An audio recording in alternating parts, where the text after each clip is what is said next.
This is Hidden Killers with Tony Bruschi. It took jurors less than 2 hours to decide. That's not a good sign. Well, I mean, it could be a good sign. It just depends on who had the better case here, really. But this one, I think, is a bit up in the air. Joseph Koenig is guilty of murder. Who is Joseph Koenig, you ask? Well, on Friday morning, a Jefferson County jury convicted the now 19-year-old of first-degree murder for hurling a landscaping rock through a windshield of 20-year-old Alexa Bartell's car, killing her instantly as she drove near the Arvada, Colorado, in April of 2023. The impact wasn't just brutal, it was senseless, part of a disturbing rock-throwing rampage that prosecutors say was all about thrill and chaos. Deliberations began Thursday and wrapped up fast Friday, just 105 minutes in total. When the jury returned, they handed down guilty verdicts in all 19 charges. Koenig faced 19. One for Alexa's murder and 18 more for the destruction he and his friends left in their wake. This wasn't just a one-off. Prosecutors laid out how Koenig, alongside two buddies, Nicholas Mitch, Carol Chick, and Zachary Kwok, are those their real fucking names? Yeah, aren't they weird names? Thank God. So I'm not... Yeah, I thought they were kind of interesting. Spent that night launching rocks at passing cars across northwest Denver. On one after another, windshield after windshield, people were injured, vehicles were damaged, lives were upended. And Alexa Bartell lost hers. Her car swerved off the road and crashed after a rock smashed through the glass and struck her. She never stood a chance. She was still holding her phone mid-call with a friend when it happened. The most damaging evidence didn't come from forensics. It came from the mouths of Koenig's own friends. Carol Chick and Kwok took plea deals and testified that Koenig was the one who threw the rock that killed Alexa. The defense tried to muddy the waters, pointing to early police interviews where Carol Chick seemed to blame Kwok. But on the stand, both men were clear Koenig did it, no hesitation. Koenig didn't take the stand in his own defense. Instead, he had lawyers, and they leaned heavily on a clinical defense, bringing in a Temple University brain researcher to testify Koenig had ADHD and underdeveloped teenage brain made him less culpable. Fuck that. The prosecutors were not having it. Thank you. Deputy DA Catherine Decker pushed back hard, getting the expert to admit that the teenagers can foresee the deadly consequences of their actions. Even if you have ADHD, believe it or not, you can understand that. And Koenig wasn't 13, he was 18. A high school senior, old enough to know that throwing giant rocks at moving cars on the highway might kill someone. One of the prosecution's most chilling points after Bartell's car went off the road, Koenig and the others circled back to the crash scene, not to help, not to call 911, but to take photos. They wanted souvenirs. Evidence showed they laughed, no humanity, no remorse. Koenig was also convicted of 9 counts of attempted murder for other victims, along with assault charges. Some of those were legally reduced per Colorado statute. But the top charge, first-degree murder, carries a heavy price, life in prison, with the possibility of parole only after 40 years. Sentencing set for June 3rd. Before that, victims and their families will also get a chance to speak in court.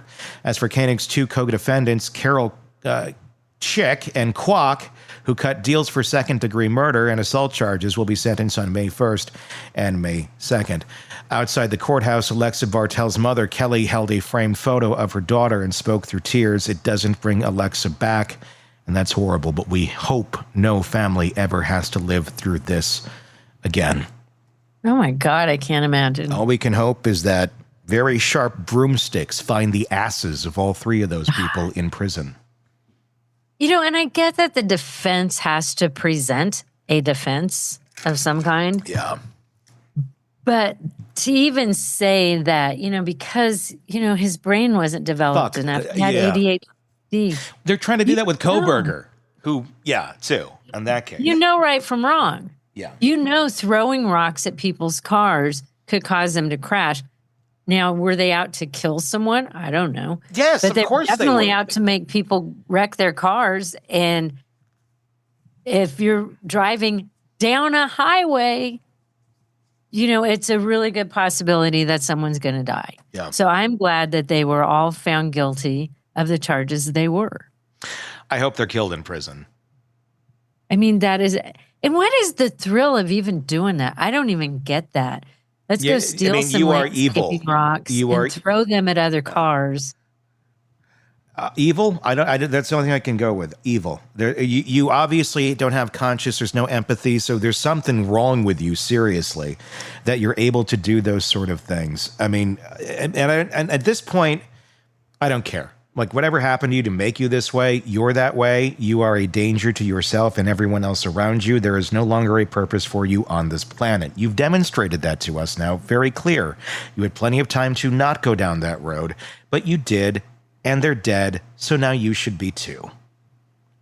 I mean, and this poor girl is just driving somewhere. Who knows? I don't know. Maybe she's going home, talking to her friend on the phone, and then her poor friend, like, all of a sudden, the phone goes dead.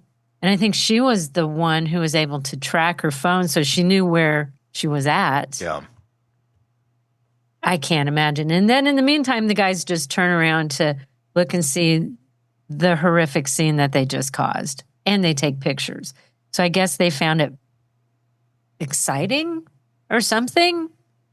I don't know. I don't even understand how your brain could work, how you could do something. It's not that horrific. That's the thing. It's not. That's a very broken brain.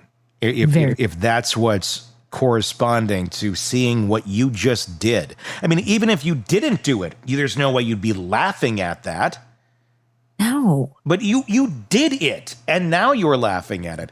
There is no saving you. There's no rehabilitation for this. Your brain is that broken. You just don't deserve to steal the air from the rest of us. And I wish people like that would just be, you know what, I did it. I did. Just admit what you did and go. And instead, we have to spend all this money on a freaking trial and court-appointed attorneys, I'm assuming. Well, and here's the deal. At the end of the day, these people don't value their own lives at all. So they certainly are not going to value the lives of anyone else. No. I mean, you have to wonder, like, are they three guys who got together? You know how you kind of get that bit of a mob mentality, like together they created this weird energy. Yeah, not like this. Oh, this is going to be fun. This is going to be fun. Yeah. Would they have done it individually? I don't know. So I'm glad they're all going away for a long time. Yeah. That's just insane. It is insane. And it's so sad. You know, this poor girl is just driving somewhere. Didn't hurt anybody. Didn't do anything. It was just random. This is where I wish it would be legal to have that Canteens for Kills program. You know, it's like, okay, you're in for life. You want some canteen money? Like, I'll hook you up. All you got to do is one thing. Canteensforkills.com. Because, I mean, there's no I don't know what you even do with them. I mean, they have to go to prison. I'm glad they were caught. It's like, and look, I mean, as a taxpayer, I don't like that. I don't want to have to pay for their meals. I don't. Want to save some money? Want to cut some budget things there? Do that. Let's examine some of these folks and whether or not they have any purpose whatsoever, and why are we spending the money on them? It's not humane. Well, they kind of already took that out of the equation when they did what they did. So if they don't show it for someone else, why are we showing it for them? And you got to be really sure on these cases. It can't be anything that's up in the air where it's like, maybe this is cut and dry. I say, just put them in a room and let's let people throw bricks at them and just see how long it takes. Put it on HBO. Make a lot of money. Give it to Children's Research Hospital or something. Make it a big fundraiser. For every so much money, you get to play human claw machine. And you get to whoever, you get to move the thing around. He's in there, and then you can pick him up and you can drop him. And yeah, all that money goes to help a child in need. In this case, I'm kind of all about that. I think only you can prevent forest fires. Craving non-stop true crime updates? Press subscribe now. and get the latest cases, analysis, and expert commentary delivered straight to your feed. Only from the Hidden Killers podcast and True Crime Today.